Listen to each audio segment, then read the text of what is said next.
உறவுகள் எல்லோருக்குமே வணக்கம். இன்றைய தினம் இந்த காணொளியில என்னென்ன விடயங்களை பற்றி கதைக்க போகிறோம் என்றால், உங்கள் எல்லோருக்குமே தெரியும், கடந்த சில தினங்களாகவே மிக முக்கியமான பேசுபொருளாக இருக்கக்கூடிய விடயம் செம்மணி சிந்துபாத்தி அகழ்வாராய்ச்சி, அதாவது இந்த மனித புதைகுழி என சொல்லப்படுகின்ற அந்த அதோடு தொடர்புடைய அகழ்வாராய்ச்சி விடயமும் இந்த அணையா விளக்கு எனப்படுகின்ற போராட்டமே மிக முக்கியமான விடயமாக இருக்கின்றது. இந்த போராட்டம் எல்லோராலும் பேசக்கூடிய விடயமாக கொண்டு செல்லப்பட்டிருக்கின்றது. அந்த போராட்டத்துக்குரிய வெற்றி என்று சொல்லி எல்லோராலுமே பேசப்பட்டு கொண்டு வந்திருக்கின்றது. இந்த நிலைமையில நேற்றைய தினம், அதாவது 26ஆம் தேதி இந்த செம்மணி சித்துபாத்தியினுடைய 2வது கட்ட அகழ்வாராய்ச்சி பணிகள் ஆரம்பிக்கப்பட்டிருக்கின்றது. அதுவரையிலுமே முதலாவது கட்ட அகழ்வாராய்ச்சியில கிட்டத்தட்ட 19 மனித அதாவது உடலங்கள், எச்சங்கள், எலும்புக்கூடுகள் மீட்கப்பட்ட நிலையில இன்றைய நேற்றைய தினம் 3 மனித உடலங்கள், அதாவது மனித எலும்புக்கூடுகள் மீட்கப்பட்டிருப்பதாக சொல்லப்படுகின்றது. அதிலையும் பாத்தீங்கன்னு சொன்னா 3 இந்த மனித எச்சங்கள்ல ஒன்று பச்சிளம் குழந்தை என்று சொல்லப்படுகின்றது. அதே நேரம்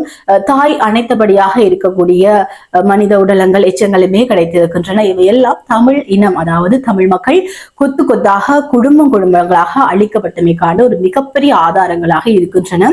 இருப்பினும் இந்த அரசாங்கம் இன்னும் அதாவது இலங்கையில இனப்படுகொலை, தமிழ் மக்கள் இனப்படுகொலை செய்யப்படவில்லை என்று சொல்லித்தான் அவர்கள் கங்கணம் கட்டிக்கொண்டே சொல்லிக்கொண்டே இருக்கின்றார்கள். இப்படியாக கிடைக்கின்ற எச்சங்கள் எல்லாமே தமிழ் மக்கள் இனப்படுகொலை செய்யப்பட்டதை அப்படியே அப்பட்டமாக சொல்கின்றது. ஆனாலும் அவர்கள் அதை இன்னுமே ஏற்றுக்கொள்ள முடியாமல் அதை மூடி மறைக்கவே முயற்சி செய்து கொண்டு இருக்கின்றார்கள். இப்படியான நிலையில பாத்தீங்கன்னு சொன்னால் இந்த அகழ்வாராய்ச்சி பணி வருகின்ற 45 நாட்களுக்கு தொடர்ச்சியாக நடக்கும் என்று சொல்லி சொல்லப்பட்டிருக்கின்றது. தொடர்ச்சியாக நேற்றைய தினம் பாத்தீங்கன்னு சொன்னால், அதாவது இந்த அணையா விளக்கு போராட்டத்தினுடைய 3வது தினம் ஐக்கிய நாடுகள் மனித உரிமையினுடைய ஆணையாளர் வோல்டர் ட்ரக் அவர்கள் இந்த போராட்டத்துல கலந்து கொண்டு மக்களோட பேசி இருக்கின்றார். அதாவது காணாமல் ஆக்கப்பட்ட பிரச்சனைகள் தொடர்பாக கதைத்திருக்கின்ற அதே நேரம் பாத்தீங்கன்னு சொன்னால், அந்த கொல்லப்பட்ட மக்கள் தன்னுடைய அஞ்சலியையும் இந்த இடத்துல செலுத்தி இருக்கின்றார்.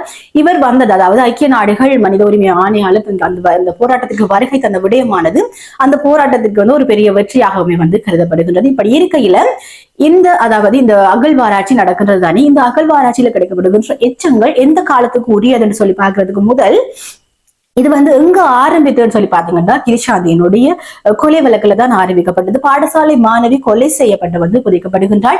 கிருஷாந்தியினுடைய தாயார், சகோதரர் மற்றும் உறவினர்கள் உட்பட அந்த செம்மணியில புதைக்கப்படுகின்றார்கள். அந்த வழக்குல சம்பந்தப்பட்ட மிக முக்கியமான ராணுவ அதிகாரி ஒருவர் சொல்லி இருக்கின்றார், அங்கு 400 இருந்து 600க்கும் மேற்பட்ட உடலங்கள் இருப்பதாக அவர் குறிப்பிட்டிருந்தார். அதன் அடிப்படையில தான் இந்த அகழ்வு பணிகள் ஆரம்பித்திருக்கின்றது. அதே நேரம் நிறைய இந்த மனித புதைகுழிகள் கண்டுபிடிக்கப்பட்டது. இந்த கொக்கு தொடுவாயாக இருக்கட்டும் சரி, மன்னாரில் கண்டுபிடிக்கப்பட்ட மனித புதைகுழிகள் எல்லாமே கண்டுபிடிக்கப்பட்டாலும் இந்த அரசு சம்பந்தமான எந்த ஒரு அக்கறையுமே காட்டவில்லை.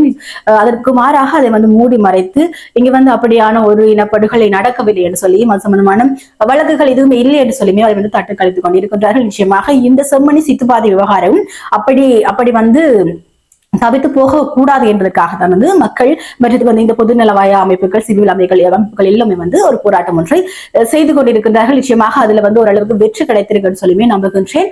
அதே நேரம் பாத்தீங்கன்னு சொன்னா அதாவது இந்த கிடைக்கப்படுகின்ற உடலங்கள் எல்லாம் கிட்டத்தட்ட எந்த காலத்துக்குரியவை என்று சொல்லி பார்க்கல 1996ஆம் ஆண்டுல இருந்து 2000 ஆண்டு கால பகுதியாக இருக்கக்கூடும் சொல்லி ஊகிக்கப்படுகின்றது. என்ன சொல்லி பாத்தீங்கன்னா, அந்த காலப்பகுதியில யாழ்ப்பாணத்தில இருந்து மக்கள் வன்னி நோக்கி இடம்பெயர்ந்தார்கள். அதாவது பலாலி, பூநகரி மற்றும் பாத்தீங்கன்னு சொன்னா இந்த செம்மணி பகுதியினூடாக மக்கள் யாழ்ப்பாணத்தில இருந்து வன்னிக்கு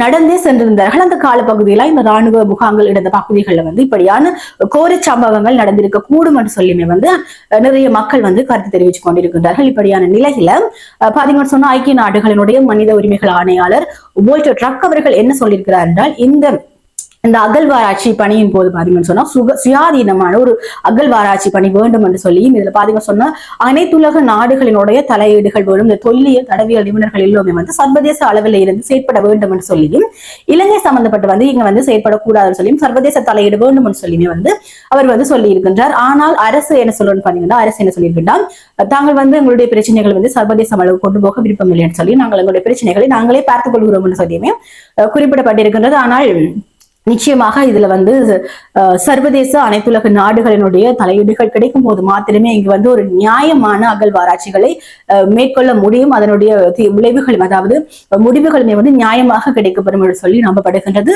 தொடர்ச்சியாக பார்ப்போம். அதாவது ஒரு இக்கட்டான நிலை, அதாவது அரசுக்கு ஒரு இக்கட்டான நிலை.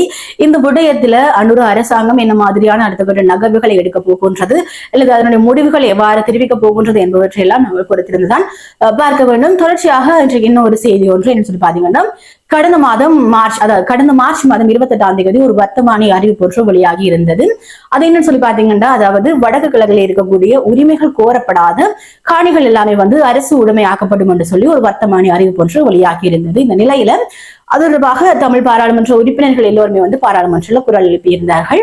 இது தொடர்பில் சுமந்திரன் அவர்கள், அதாவது சுமந்திரன் அவர்கள் இது ஒரு வழக்கு ஒன்றையுமே தாக்கல் செய்திருந்தார். வழக்கினுடைய தீர்ப்பு ஒன்றை கிடைக்கப்பட்டிருக்கிறது. அதன் அடிப்படையில் இந்த வர்த்தமானி அறிவிப்பு தற்காலிகமாக இடைநிறுத்தப்பட்டிருக்கு சொல்லி தீர்ப்பு கிடைக்கப்பட்டிருக்கின்றது. இப்படியாக இன்றைக்கு செய்திகள் கிடைத்திருக்கின்றன. ஆனால் இது தொடர்பாக ஏற்கனவே சொன்ன மாதிரி இது தொடர்பாக மீளப்பெறும் என்று சொல்லப்பட்டிருந்தது. ஆனால் அதாவது வர்த்தமானி அறிவிப்பு முழுமையாக கிடைத்தால் மாத்திரமே மக்கள் அதை நம்ப முடியும் என்று சொல்லிக்கொண்டு இன்னும் ஒரு செய்தி தொகுப்பு காணொலியோடு நான் உங்களை சந்திக்கின்றேன். நான் உங்களுடைய சுவன்யா.